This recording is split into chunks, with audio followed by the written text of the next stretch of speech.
So here's the gold. Your control, what is your task, is to pick a target. Because if you don't have a target out there, that becomes your target. We're toast. So I pick the red flag out there. I pick an intermediate point that's going to lead me to the red flag, that hole. I want to pick a ball flight to lead me to the red flag. I'm going to play a little draw. So if you look at my draw and fade, part 1, 2, and 3, my draw and fade, my working the ball on the premium channel, that's the best by far, that's the most updated, that's the best explained. It's only $4 a month, so get in there. And so I'm going to line up over that intermediate point, play the ball a bit back in my stance, close the face slightly. Now I'm ready to go. So now I look out there and I feel that when I let the club release me, it's going to release me to the right of the red flag. So I've done my job. It's over. Now it's, here you go, gravity. Now it's your job to release the shot for me. I'm just going to follow your lead. So it's a dance between you and gravity is always in the lead. So I feel the weight of the instrument, and I'm going to let the weight of the instrument release me right edge of that intermediate point, right of the red flag. Okay, what's that going to feel like? Oh, I know what that feels like. All right, I'm done.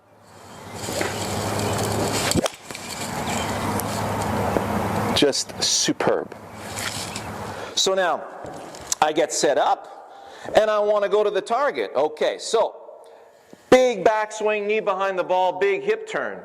I want to go to the target. So first thing the brain is going to do is go get the ground. Got it. Use the ground to get me out of the way. Got it. Release out to the target. Wow, look at that. But if I go backswing, knee behind ball, hip, left heel off the ground, hit the ball.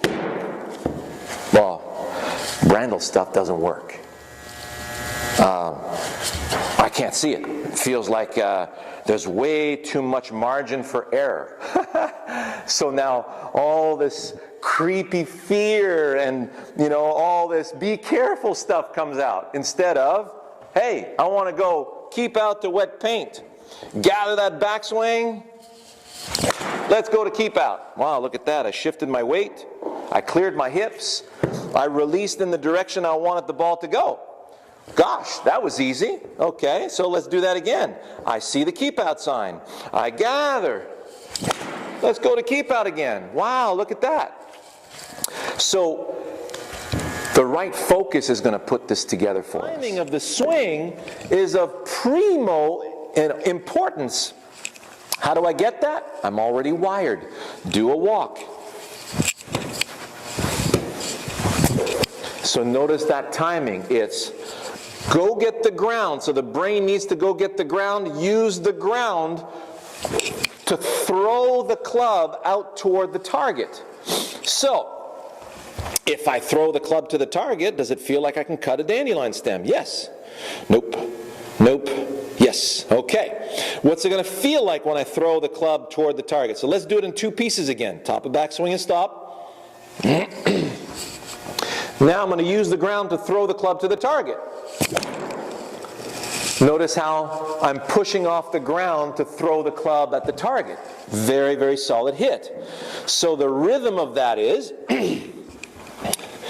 gather, go get the ground, throw. Gather, ground, throw. Gather, ground, throw.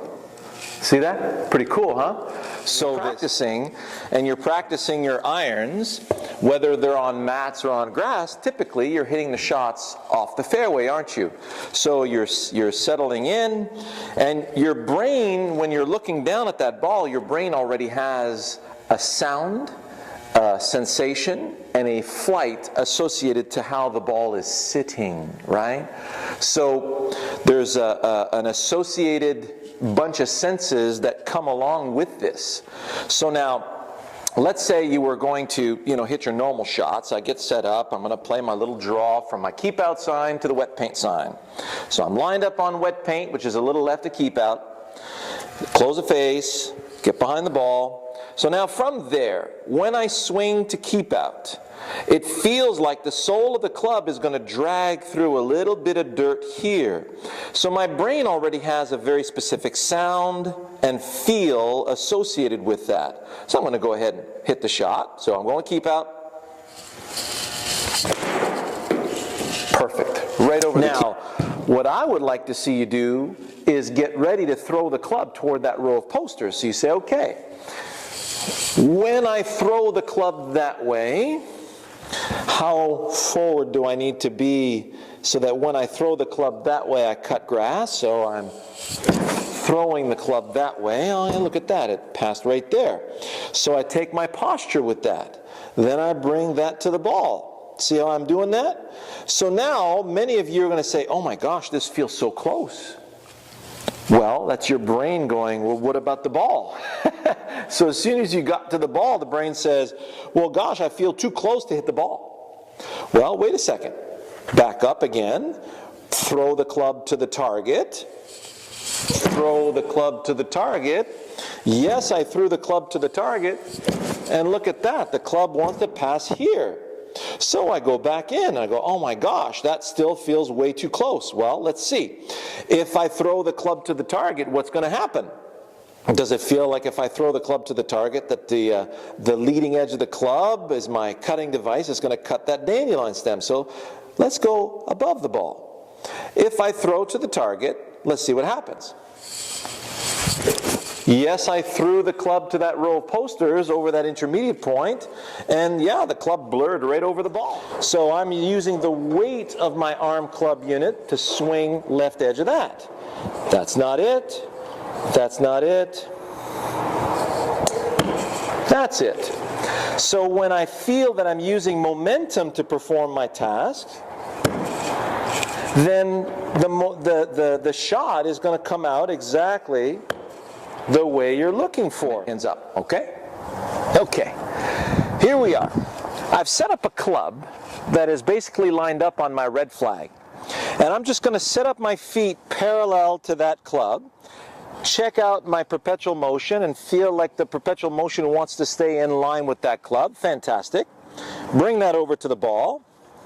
So I see the dandelion stem in my mind, and I'm just going to let gravity cut through the stem, and I will not fight where it feels like it wants to go. That was thin, but that was right on top of that red flag. So I get into your typical classic setup position with the head behind the ball, and I'm getting ready to go. So the textbook says you grip it like this, and you stand like this, and you put your head behind the ball. Check. So now, the ball just happens to be my target. So as I go back, you're going to see a lot of people do this. Go up and down a driving range and see how that head tilts toward the target in the backswing. Why? Because the person at the helm is trying to hit the golf ball. So this would be a great way to hit the ball. Now what happens is I'm behind the ball right now. If you look at the center of the swing in a human body, right? So if I only have one arm, here's a great way to understand it. I let my arm swing around that shoulder socket. Notice how the club bottoms out right underneath my shoulder every time. Well, that's the center of my swing. So if I take both arms, put them together to take my club, the center of my swing is now this, the sternal notch, where the two clavicles join the rib cage. So, in that imaginary point. So I get set up, everything is hunky-dory right now, and it feels like I'm going to bottom out exactly at the right place, just in front of the ball. So there's my imaginary door frame. And if I stay behind the door frame, I'm going to squeeze the ball through the door frame, I'm going to bottom out at the right place.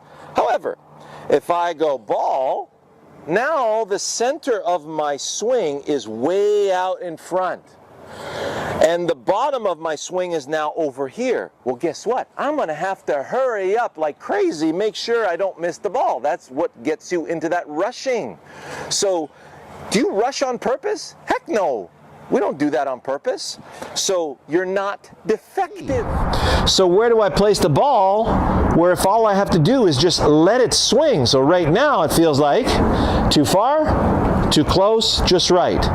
Too forward, too back, just right. Okay, so now if I just let it swing, it feels like I'm gonna net it. Last but not least, if I close the face too much, so I just take my normal grip, there it is, close the face too much, I'm gonna say, okay, if I let it go from here, it feels like it's gonna go too far left. If I let it go from there, it's going too far right. If I let it go from here, it feels like it's gonna go just about right. Now remember, handle leads through impact. So it should look a little closed at address for it to go pretty straight, okay? Now for those of you who've been with Wisdom in Golf a long time, you understand that hitting a straight shot is not really something that you want to try and do. If you let it swing and the ball goes straight, fine. So, if I let it swing from here, it feels like I'm gonna nut it, and it feels like it's gonna fly reasonably straight.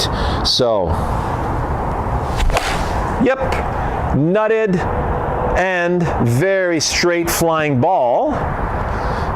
And I went right through that intermediate point, and the ball flew right in the direction I wanted to. So I'm going that way.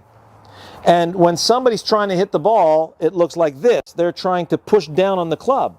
So you can't rush the club to meet the ball first because there's your low point. So as you come down, the arms fall. The arms fall. Now, falling arms. You don't want the arms to fall into your body. That's my arm falling into me. I bend forward, let the arm fall past me. Pass. So you see how I let the arm continue past. Now, you take your backswing. You gather the backswing, then the right arm folds the wrist hinge. Now I've got a nice loaded arm club unit. I start letting the arms fall. Now, the weight of the arms are going to fall first. Now, notice how what's happening? The handle is pointed down, now it's pointed toward the target, now it's pointed up. And I asked Michelle, I'm going, doesn't it feel like you're going to miss it from here? And she goes, yeah. Wow, look at that. So as it, then the club's coming down. So it has to, the handle has to fall up for the club to keep going through, right? So I gather, fall up.